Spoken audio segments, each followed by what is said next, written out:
Hello everybody, welcome back. Today as well we have got another video. In this video I'll show you how you can simply see send friend request on Snapchat. But before that, please do make sure to like our video, subscribe our channel, and as without any further delay, we're simply gonna go ahead step into our video.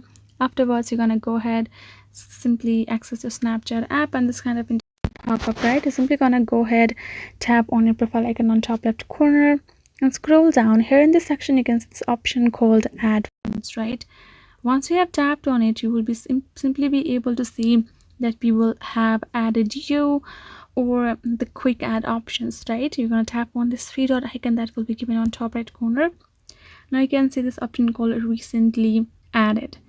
Here in this section, if you have added any people recently that you have sent a request to them, then you will be able to see all of your sent requests over here in the listing one by one easily, right?